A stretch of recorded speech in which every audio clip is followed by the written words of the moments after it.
신약 성경 베드로전서 1장 3절부터 12절까지 말씀입니다. 우리 이 시간 그 가운데 6절부터 9절까지 말씀만 한 절씩 교독하고 마지막 9절은 함께 읽겠습니다. 제가 먼저 읽겠습니다. 그러므로 너희가 이제 여러 가지 시험으로 말미암아 잠깐 근심하게 되지 않을 수 없으나 오히려 크게 기뻐하는도다.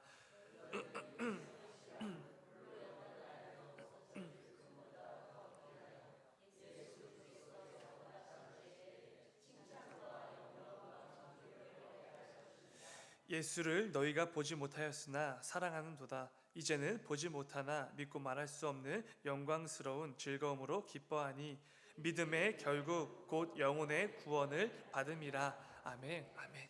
새벽에 예물 들으신 분들이 있습니다. 김윤 이름으로 1,000번째 들으셨습니다. 잠시 기도하겠습니다. 사랑하는 주님, 아버지, 오늘도 이 귀하고 복된 또 한날을 허락하여 주시니 주여 진정으로 감사를 드립니다. 오늘 하루를 또 살아내게 하신 거 절대로 당연한 것이 아니라 하나님 아버지께서 오늘 하루도 우리에게 허락해 주신 은혜라는 것을 분명히 믿고 깨닫고 나아가는 또 귀한 날 될 수 있도록 아버지 인도하여 주시옵소서. 또 오늘 우리가 함께 모여 또 예배드리는 이 새벽 예배의 자리도 당연한 것이 아니라 하나님께서 허락해 주셨기에 우리가 또 예배자들로서 이렇게 함께 모여 하나님을 예배하며 나아간다는 건 역시 놀라운 은혜라는 것을 잊지 않게 하여 주시옵소서. 오늘 이 새벽에도 말씀과 또 찬양과 기도로 나아갈 때에 우리 모두를 향한 하나님 아버지의 마음과 뜻을 깨닫고 그 가운데 믿음으로 결단하며 나아가는 귀한 이 새벽이 될 수 있도록 아버지 인도하여 주시옵소서. 또 사랑하는 자녀 이름으로 또 1,000번째 예물을 드린 손길이 있습니다. 아버지, 무엇보다 이 귀하고 이 어린 생명을 하나님께서 허락해 주셨으니 이 아이가 자라나고 또 그 가운데 믿음으로 성장하는 그 순간순간마다 하나님께서 붙잡아 주시고 또 보호하여 주시고 인도하여 주셔서 무엇보다 하나님께서 기뻐 여기실 만한 귀하고 복된 믿음의 자녀로 잘 성장할 수 있도록 아버지 인도하여 주시옵소서. 주님 감사합니다. 거룩하신 예수님의 이름으로 기도드렸습니다. 아멘. 오늘 함께 읽은 말씀을 가지고 순금과 같은 믿음, 이런 제목으로 함께 말씀을 나누도록 하겠습니다. 가끔씩 이런 생각을 해보곤 합니다. 성경 말씀에 교회에 출석하는 성도들에게는 복만 내려질 것이다 라는 그 말씀 한 구절만 있으면 참 좋겠다라는 생각입니다. 예수를 믿으면 그 순간부터 삶 속에서 그 어떤 어려움도 고난도 시련도 아픔도 가난도 없을 것이다 라는 이 말씀 구절이 있으면 얼마나 좋을까라는 그런 생각입니다. 그러나 오늘 본문에 속한 6절에서도 베드로가 말하는 것처럼 이 성도라는 이유 때문에 여러 가지 시험으로 근심하게 될 수밖에 없다라고 성경은 늘 말씀해 주십니다. 그렇다면 이런 질문이 생기지 않겠습니까? 하나님께서는 우리를 너무나 사랑하신다 이렇게 성경은 늘 말씀하시는데 왜 우리를 향한 그 시련과 고난을 막아주시지 않으시는가라는 생각입니다. 그렇게 우리를 사랑한다고 하시는데 왜 내가 겪는 그 고난과 시련, 아픔과 어려움을 막아주시거나 피하게 해주시지 않는가라는 생각이 들 수밖에 없을 것 같습니다. 하나님은 사랑이시라고 말씀하면서도 사랑하는 우리를 위해 일하지 않으시는 것처럼 보이는 그 하나님을 우리가 목격할 때마다, 경험하게 될 때마다 우리는 어떻게 반응해야 되는가라는 질문이 생기는 것입니다. 오늘은 말씀을 통해 성도가 이 땅을 살아가는 동안 때때로 경험하게 되는 여러 가지 시련과 고난들 앞에서 어떻게 반응해야 되는지 이 부분을 좀 함께 나누어 보려고 합니다. 오늘 말씀은 이 땅을 우리가 성도로 살아갈 때에 너무나 중요하고 필요한 말씀입니다. 오늘 이 새벽에도 주님 주시는 그 말씀을 붙들고 또 담대하게 삶의 자리로 나아가시는 우리 모두가 되기를 간절히 소망합니다. 여러분, 성경 공부 시간에 다들 배우셨겠지만 하나님께서는 이 세상의 모든 것들을 주관하시는 주관자가 되십니다. 그리고 지금도 그 모든 것들을 운행해 가시는 분이시죠. 복음서에 기록된 것처럼 참새 한 마리가 잡히고 팔려나가는 것도 그 모든 것이 하나님 뜻에 달려있다고 성경은 분명히 말씀해 주십니다. 그렇다면 저와 여러분이 이 땅을 살아가는 동안 겪게 될 그 모든 시련과 아픔들도 결국에는 하나님 아버지의 뜻에 달려있다 이런 것이지 않겠습니까? 하나님께서 허락하지 않으시면 저와 여러분의 삶에 고난은 찾아오지 않을 것입니다. 하나님께서 막아주시고 피할 길을 주시면은 우리에겐 그 고난이든지 시련이든지 경험할 필요가 없게 된다는 것입니다. 그렇다면 이 부분이 너무나 중요하겠죠. 도대체 왜 하나님은 성도들의 삶에 때때로 고난이든지 시련이든지 이 어려움들을 허락하시는가라는 것입니다. 하나님을 예배하는 성도인데, 예수를 믿는 기독교인인데 왜 넘치는 복이 아니라 시련을 겪어야 되냐는 것입니다. 이 부분을 해결하기 위해선 먼저 오늘 본문을 통해 베드로가 전해주는 이 말씀을 이해할 필요가 있습니다. 본문 7절 앞부분을 보게 되어지면 베드로는 이렇게 말합니다. 너희 믿음의 확실함은 불로 연단하여도 없어질 금보다 더 귀하다. 이 말씀은 이런 의미가 되겠죠. 성도에게 있는 이 믿음이라는 것은 너무나 귀하고 가치가 있는데, 어느 정도로 가치가 있냐면 우리가 최고로 여기는 그 황금보다도 더 가치가 있다, 귀하다, 이런 말씀이 되는 것입니다. 베드로는 지금 우리 성도의 믿음을 황금에 비유해서 설명을 해주는 것입니다. 엄청난 가치가 있는 이 황금보다 더욱 가치 있는 이 믿음에 대해서 말을 하고 있는 것이죠. 그런데 여러분, 중요한 것은 우리가 황금을 얻기 위해선 반드시 거쳐야만 하는 필수적인 그 과정이 있지 않습니까? 어떤 과정입니까?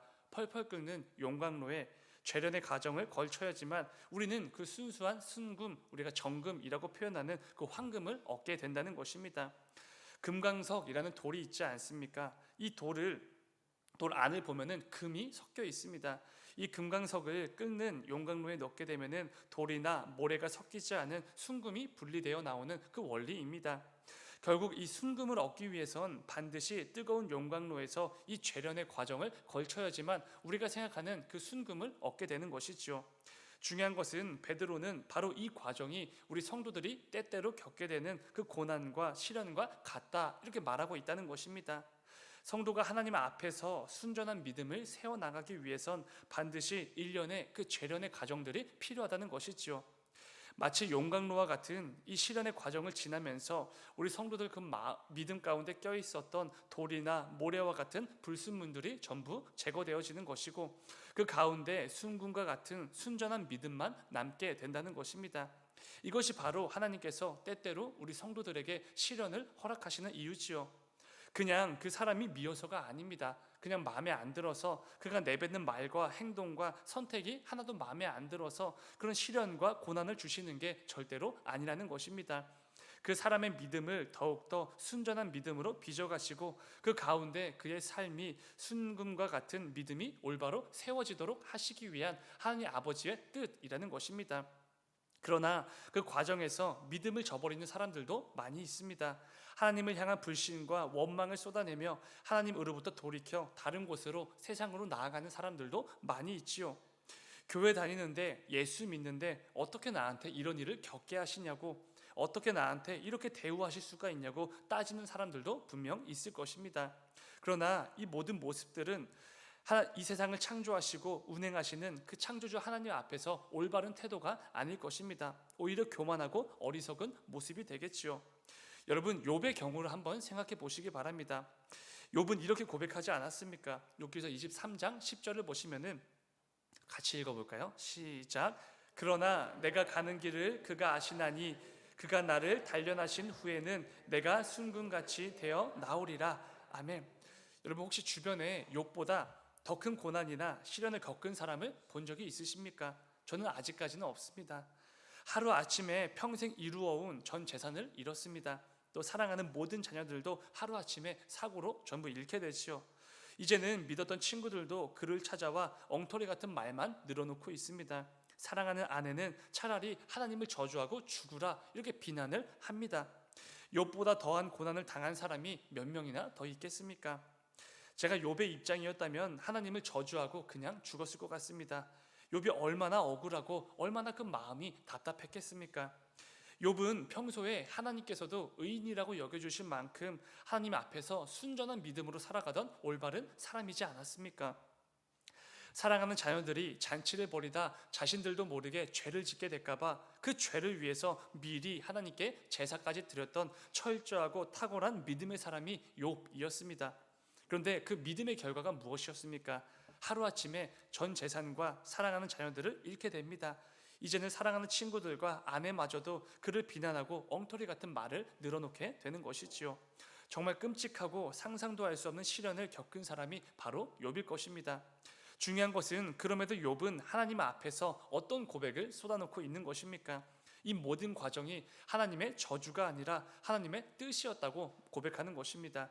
이 모든 과정을 통해 나를 단련하시고 그 가운데 더욱더 순금 같은 믿음을 가지고 하나님께 나아오기를 원하시는 하나님 아버지의 그 뜻을 바라보고 있는 것이지요.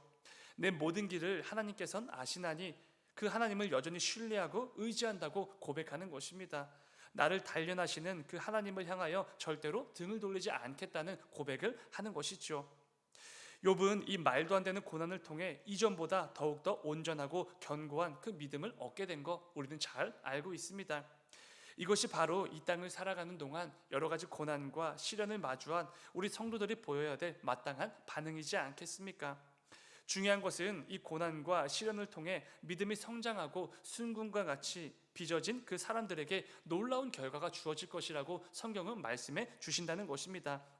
그냥 이 고난과 시련을 통해서 아픔과 고통을 당하고 끝나는 것이 아니라 그 시련 끝에는 반드시 놀라운 결과들이 주어진다는 것이죠.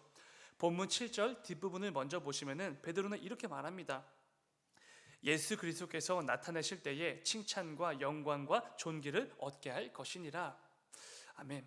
우리 주님께서 다시 오실 그 재림의 날에 순금과 같은 이 믿음을 빚어낸 모든 성도들은 예수 그리스도의 칭찬과 영광과 존귀를 얻게 될 것이라고 분명히 말해주고 있습니다. 그리고 이어지는 오늘 본문 9절을 보면은 이렇게 말씀합니다. 9절 믿음의 결국 곧 영혼의 구원을 받음이라. 아멘. 그렇습니다. 우리 성도에게 주어진 이 믿음의 결과는 영혼의 구원이지요.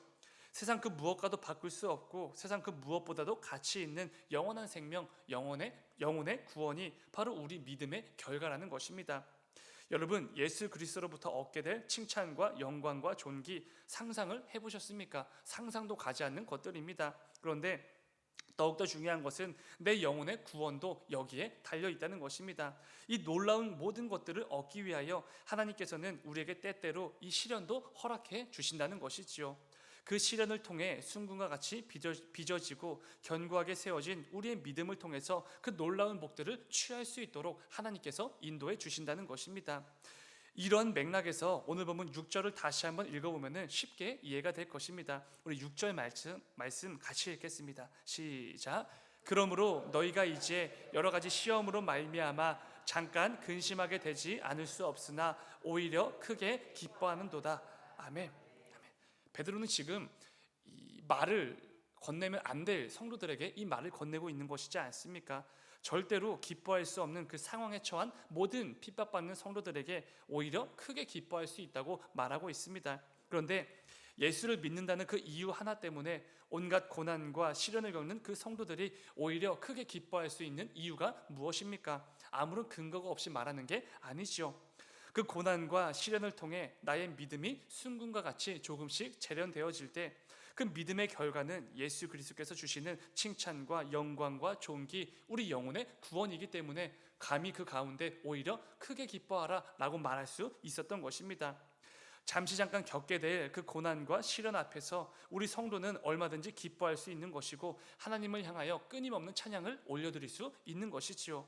사랑하는 여러분, 내 삶에 때때로 마주하게 되는 온갖 고난과 시련 때문에 때로는 힘들고 아프고 낙심이 될 때가 있지 않습니까? 그런데 오히려 크게 기뻐하시기 바랍니다. 내 인생을 망가뜨리시기 위해 하나님께서 주시는 시련이 아닙니다. 내가 뭔가를 잘못해서 내게 그 엄청난 고난을 허락해 주시는 게 절대로 아닙니다. 저와 여러분의 믿음이 하나님 앞에서 더욱더 순전한 순금과 같은 믿음으로 빚어가시기 위한 하나님 아버지의 뜻이 그 가운데 담겨져 있다는 것입니다. 이 말씀을 기억하시면서 인생의 길을 걸어가는 그 가운데 특별히 오늘 하루 가운데 저와 여러분들이 어떤 상황을 마주하게 되든지 그 상황이 설령 내 마음을 낙심케 하고 어렵게 만드는 어떤 시련이나 고난이라고 할지라도 그 가운데 늘 하나님을 신뢰함으로 순금과 같은 믿음으로 더욱더 하나님 아버지께 나아가는 우리 모두가 되기를 주님의 이름으로 축원을 드립니다. 잠시 기도하겠습니다. 사랑하는 주님, 아버지, 우리가 이 땅을 살아가다 보면 때때로 큰 고난과 시련을 겪게 될 때가 분명히 있습니다.